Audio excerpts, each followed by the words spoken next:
It's Hopalong Cassidy.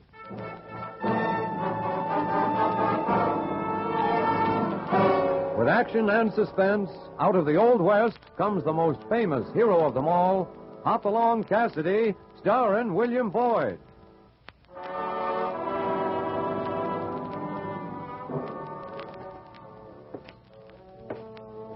The Ring of the Silver Spurs heralds the most amazing man ever to ride the prairies of the early West, Hopalong Cassidy. This famous hero thrills his 60 million fans with action and dangerous adventure. In the role of Hopalong Cassidy is the popular star of the motion picture series, William Boyd.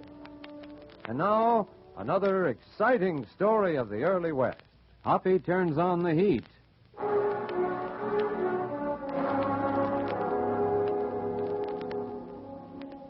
For years, old John Pierce had built up his bank in Clover Springs through honest dealings and a faith in his fellow men. He prospered and had 2 sons to take over his duties, if need be. While riding his favorite horse in the mountains, accompanied by his younger son, Scotty, an accident occurred, and the father was killed, while the son was brought home an invalid. The doctor said his back was broken. The younger son, Jim, then came home from the city to take over and care for the bedridden Scotty. Feel better, Scotty? Good as I'll ever feel, Jim. Lying here like a stone around your neck. Oh, come on. Doc said if you lie still and let nature take its course, your back will mend, and then you'll be as good as new. Come on, let's see that old smile, Scotty. They can't lick the 2 of us. Oh, but I've made a terrible mess of the bank since Dad left us. Well, nothing we can't straighten out. I've had a month on the books now, going way back to where Dad started. Well, that's what I mean, Jim. Me lying here unable to move, and you doing all the work. Ah, forget it. You do the same for me, Scotty. How long has Watts been handing out the bank's money to Shuffle Duncan for his dance hall? About 4 months now. Well, none of it's been paid back. I know. All we have is his notes. Watts loaned it to him against my wish. Well, all that's going to be settled today. I'm going to the city tomorrow and bring back the auditors to go over the books. I'm afraid you're stepping into a buzzsaw, Jim. Maybe if you gave Shuffle some time... He's had all the time he's going to get. I'm through coddling Watts, and I'm not going to lose our depositors' money on account of Shuffle Duncan. Who's that? Now, take it easy, old man. I sent for Watts and Shuffle Duncan for a showdown. You don't know what you're doing, Now, Jim. don't worry your head. This is the only kind of persuasion they know. I'll leave the door open so you can hear what goes on. Please, be careful.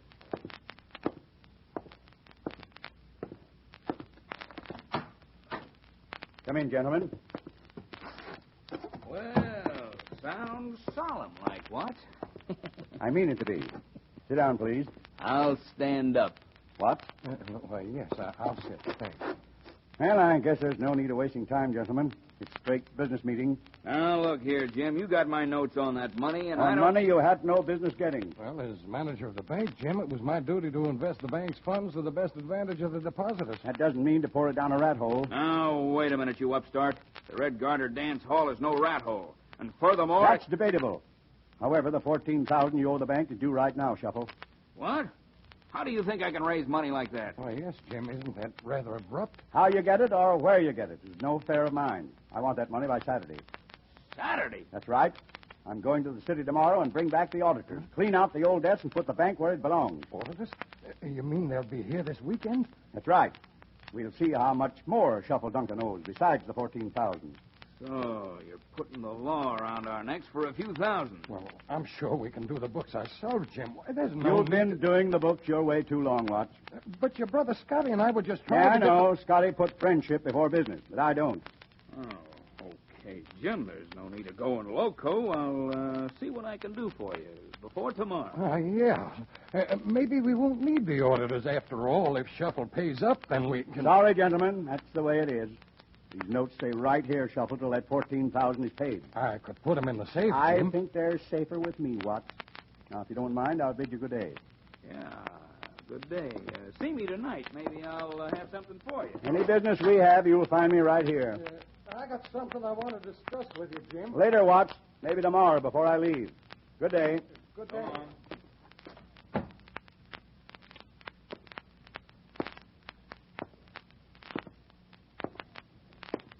I heard what you said, Jim, and I'm worried. Well, I would be too, Scotty, except I'm not in this alone. I've got the best backing a man ever had. You mean Sheriff Fletcher? Nope. Tomorrow morning, he'll get off the stage. He? I don't understand. The one man who can see us through this dirty mess. Hopalong Cassidy.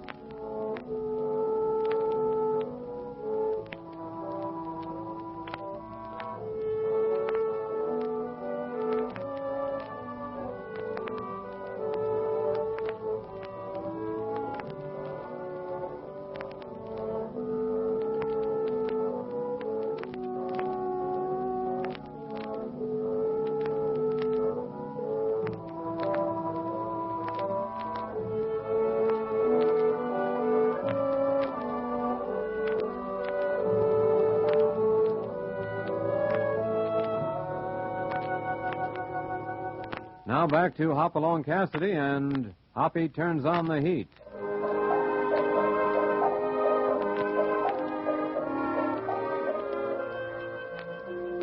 The Clover Springs Bank is in bad financial trouble, and Jim Pierce knows it. His bedridden brother Scotty hasn't been able to keep a very tight rein on Watts, vice president of the bank, so Watts has been making mighty heavy loans to Shuffle Duncan for his Red Goddard dance hall. Well, I guess it's your move, Watts. Oh, but, Shuffle, I had no knowledge that this Jim was coming here. He's upset the whole thing. How'd he get the notes? From the safe. You gotta get 'em, Watts. Me? Now, look here, Shuffle Duncan. I said you get 'em. You know, someday some smart hombre's gonna ask how old man Pierce's horse slipped down that ravine. You know that was an accident. Or it could have been bumped over. Well, that's the way you're going to I'm not taking any way. We're both in this, and there ain't no turning back. What are you aiming to do? Me? I'm asking you the same thing. With some bank auditors breathing down my neck, I'd be doing some fast thinking if it was me. Well, they're not here yet. You know any way to stop them? Yeah. Yes, I do. Well, now you're getting smart. If Jim don't go to the city after them, they don't come, right? I'm thinking the same thing. I got a little article here, Watts, for just such a job. Quiet. No, put that knife back in the drawer. 6 guns, too noisy. I got to think this out, Shuffle. What about me while you're thinking? Oh, I'll do something. Margot, what do you want? Nothing.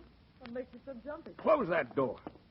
Wow, what a pretty night. How many times have I told you to knock before you come into my office? Hey, you are jumpy. I just don't like snoopers, that's all. Now get out of here. We got a lot to straighten out before tomorrow. Oh, yeah, that's the day Jim Pierce goes to the city. Huh? How did you know? Me? Why shouldn't I know? Jim and me are making some big plans together. Oh, it's Jim now, huh? Mm-hmm. First it's one and then the other. I wouldn't be counting on any plans, Margot. Did you ever stop to think maybe when Jim leaves town, he leaves you, too? Yeah. Well, little Margot wasn't born yesterday. Well, nobody cares. Now get out of here and rehearse your dancing. You may have to fall back on it. You mean that Jim would Get go out. Jim, she saw that knife. Oh, it don't matter. The only thing that's important is seeing that Jim Pierce never leaves town.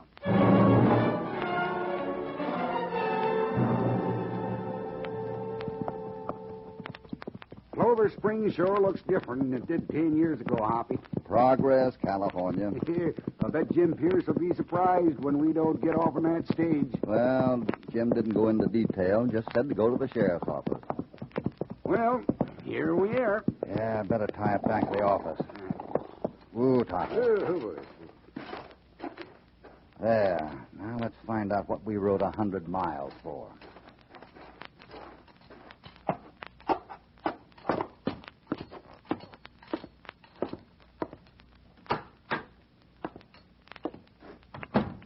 Well, Gretchen, if it ain't Hopalong. Glad to see you, Sheriff. Well, and you too, you old walrus. Howdy, California. Can still lick my weight in jelly beans. Well, now, come on, just sit down, make yourselves right at home. You come just in time when the town's busted wide open. Busted open? Yep, last night. Then we're a little late. Well, according to what you're expecting. I'm expecting to see Jim Pierce. Well, then you're, like I said, too late. Too late? Yep. Jim Pierce was killed last night, knifed in the back.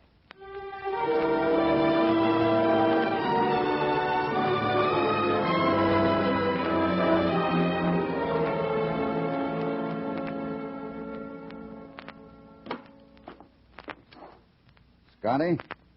Yeah, come on in.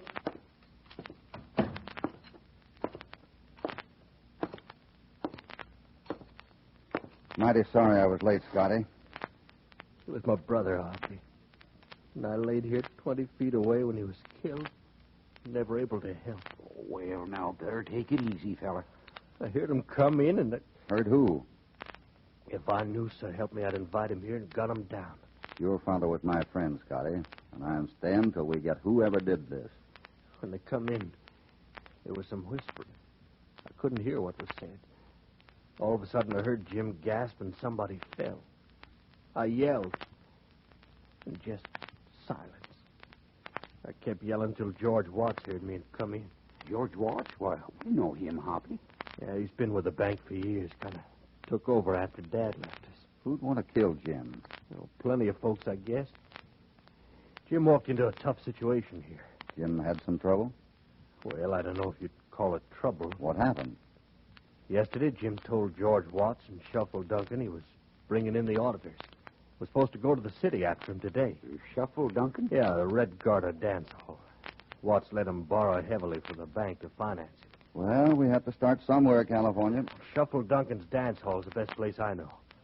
But look out they don't get your shirt.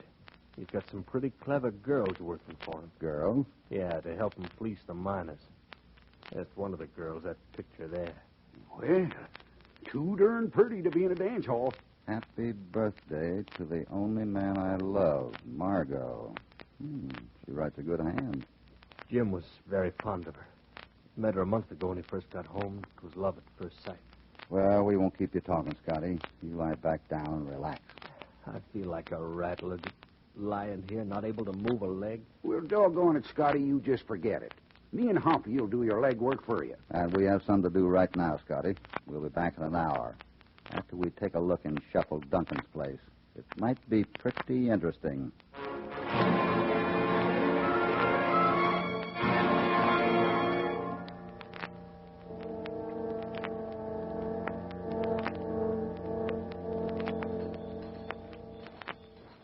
Oh, Hoppy, I don't see no reason why we gotta be sneaking around dark alleys. Thought you was going to the Red Garter dance hall. That's right where we're going, California. At a dance hall and a saloon are two places you can learn more out back than you can in front.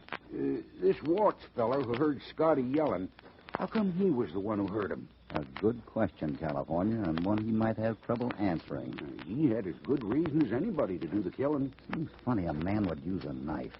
Yeah, doggone it, I've been thinking the same thing, Hoppy. Ain't hardly dark, and business is booming. That must be the back door.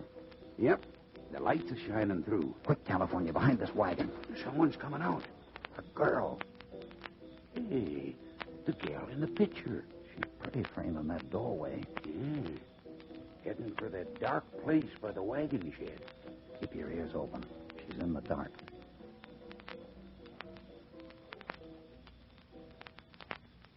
Must be digging something up. Or burying something. She's coming back. Yeah, she's going back in. Okay, let's see. Come on, easy now.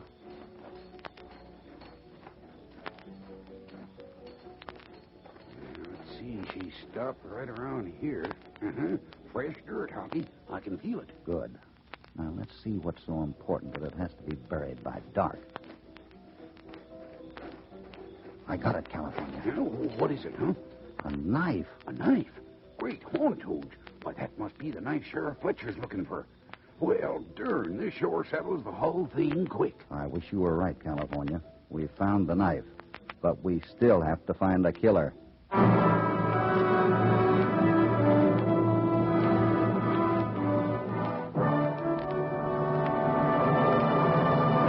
Before we continue, here is a word from your announcer.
Now back to Hopalong Cassidy and our story, Hoppy Turns on the Heat.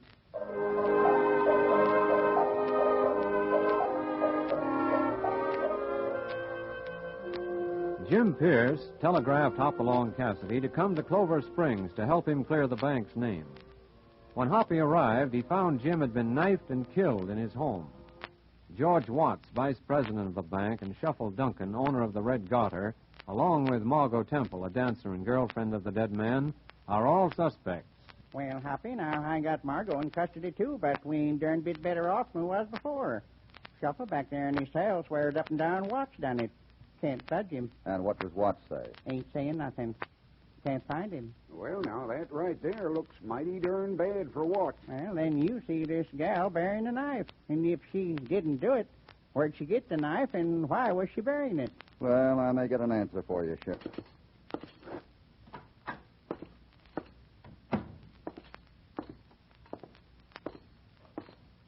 Shall we discuss a few things, little lady? I don't see no star on you. I'm a friend of Jim Pierce's. Didn't know he had one outside of me. When they found Jim, he had this gold watch fob gripped in his hand with your picture in it. Anything wrong with my giving it to him? Nothing. Where did you get it? Oh, I'm a thief now. Look, Bub, I paid $75 for that, and here's the receipt. I got it right here in my pocketbook. I believe you. Oh, no, you don't. Here, go on, read that. It's my receipt. I bought it 4 months ago right in town at Libby's. And it's a good thing I kept the bill. Mighty interesting. And I didn't kill Jim. I loved him. But not as much as you love Shuffle Duncan. What are you driving at? Nothing important. Well, you'll get nothing out of me, Bub. I wouldn't be too sure. Thanks for the little talk. I'm sorry the accommodations aren't what you're used to.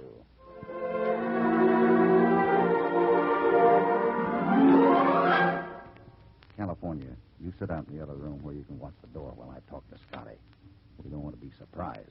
Sure, Hoppy. If anyone tries coming in this back door, I'm ready for him. I can still shoot. Well, I guarantee there ain't nobody coming in the front door. Not while I'm out here. You know what's happened up to now, Scotty. And you know we're doing everything we can to run down the killer. Is Watts still loose? He won't be for long. Now, let me ask you, Scotty, how old was Jim? Oh, if Jim had lived, he'd been 33 in 4 more months. A year and 8 months younger than I am. Mm-hmm. Now, Scotty, we're going to have to do something daring to get a confession from the killer. I want to warn you. It'll be mighty dangerous for you. Don't give me a thought, Hopalong. I'll do anything. What time does Mrs. Curtis come with your dinner? 6 o'clock. Stays until 8. Then when she brings your breakfast, tell her not to come in this evening till I call for her. I'll sure do it. I don't want a soul near this house. I want this curtain down so no one can peek in. You got a plan? Yeah, I got a plan. I only hope it works.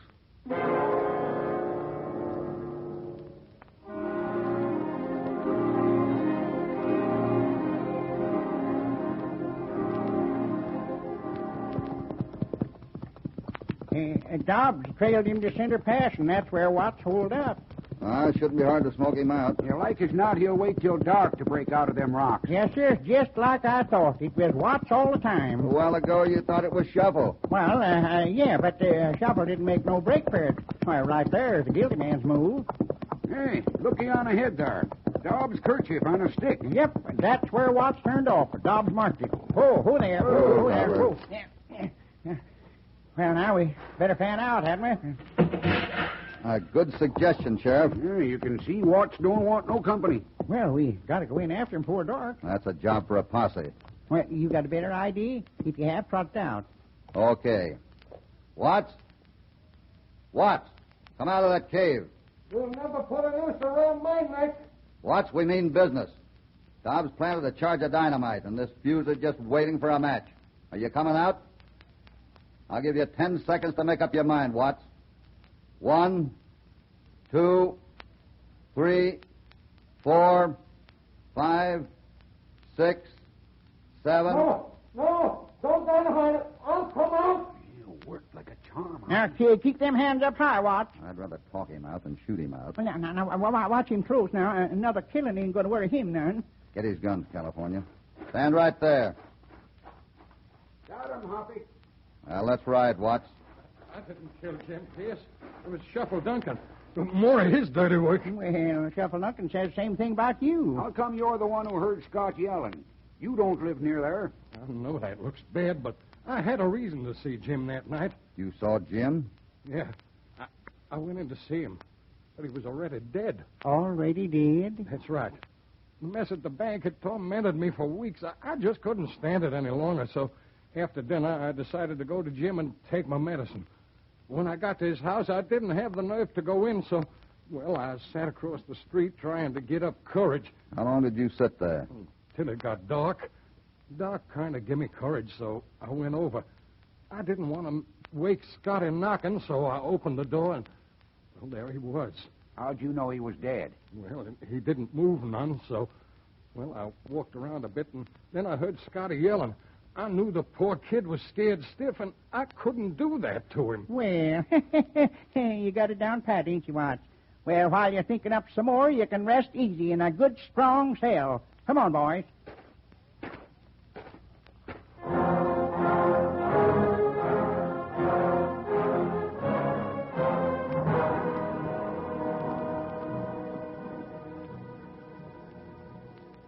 You got to trap this killer, Sheriff.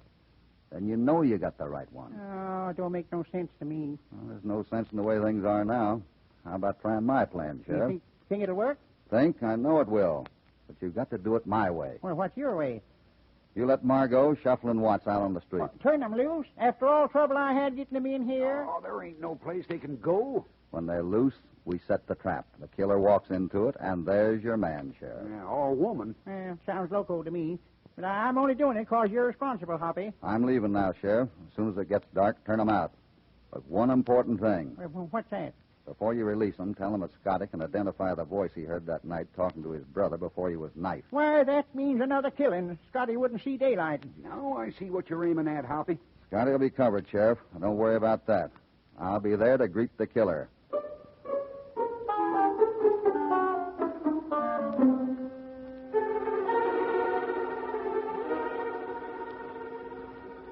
Sure got dark quick, Hoppy. That's good. Sheriff, Right here. California and I going in. You stay by the front door. But you're going to scare Scotty out of his skin. I'll tell him who it is. I'll stay right here. Come on, California. Let's go in.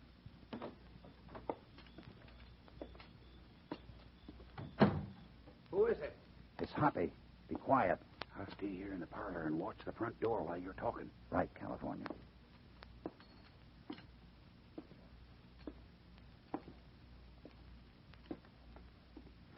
Anyone been around yet, Scotty? Not a soul, but I'm ready for him. They're all out of jail. We're going back to meet the sheriff. I'll do my part all right. Good luck, Scotty. Need anything? No, guess not. See you in the morning, Scotty. You bet, Hopalong. I'll close your door. Thanks.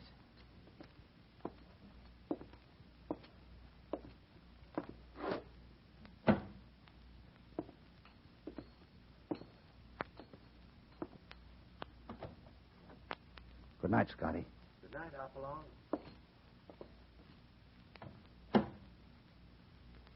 Well, you've told him good night and shut his door. What are we standing here for? Shh. Let me have a match. Sure. Here. What are you doing? Lighting it. There. Hoppy, you threw it in that tin wastebasket. Shh. I It's know it. smoking. I It's know. catching on fire. I know. Just let it burn. Please be quiet. But, Hoppy, the room's filling with smoke. Yeah, that's right. All them papers is burning. Be still. Oh, but doggone, I just can't stand here and let you burn the house down. I won't really burn the house down. Listen.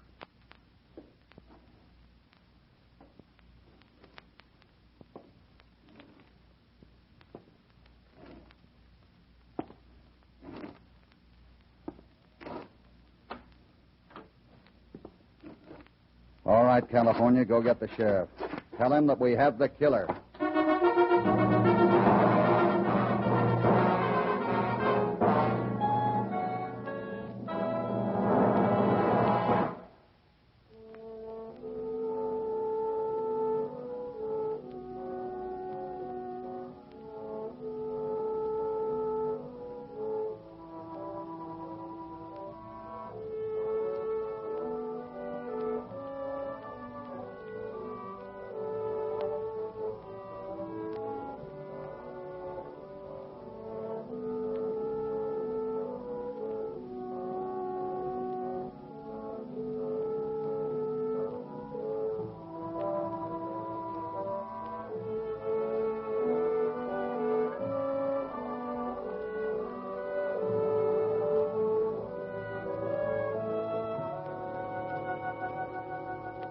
Now back to Hopalong Cassidy. Well, Hoppy, who would ever think Scotty'd kill his own brother? Jealousy, Sheriff, jealousy. You see, Margot tipped it off when she was here in jail. Yeah.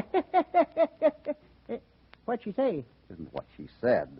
It's what she did when she showed me the receipt for that gold watch fob she gave Jim. It was 4 months old. Well, doggone, that didn't tell us anything. Of course it did. It did? She hadn't even met Jim 4 months ago. So it set us to thinking. She must have bought that fob for somebody else. Oh, that's what we were thinking. Sure. Then Scotty said Jim's birthday was 3 months away. And still there's a picture of Margot in Pierce's bedroom which says, "Happy birthday to the one only man I love." That meant only one thing. Yeah, sure did. What? It meant Margot gave her picture to Scotty before Jim came to town. Yeah, but what about Margot bearing the knife? Oh, she thought Shuffle Duncan was the killer. It appears she loved him a little bit, too. Scotty thought it was Jim she loved. Yeah, what a loving gal. Well, still ain't too clear. Is there anything else we deduced? Just what Watts told us. Oh, you mean he told her something, too? He said he stood in front of the house for hours trying to get up courage to go in. During that time, no one entered, and yet Jim was murdered. So that means it was done inside the house, doesn't it? Well, of course it does. Any fool can see that. Not any fool. California. Well, the thing I couldn't figure was why you started that fire with a cripple in the house. Because that's one thing that'll move a man, if he can move. Fire. Yeah, but suppose he couldn't have moved. Then I'd have put the fire out. That was mighty blasted clever of you, Hoppy.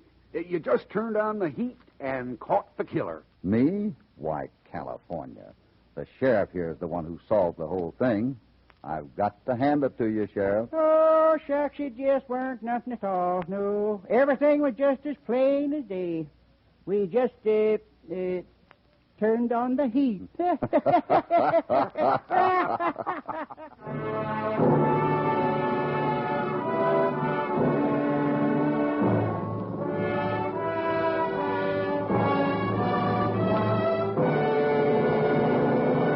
Goodbye from Hoppy in California. Hopalong Cassidy, starring William Boyd, is transcribed and produced in the West by Walter White, Jr. Hoppy Turns on the Heat was written by Howard Swart. All stories are based upon the characters created by Clarence E. Mulford. This is a Commodore production.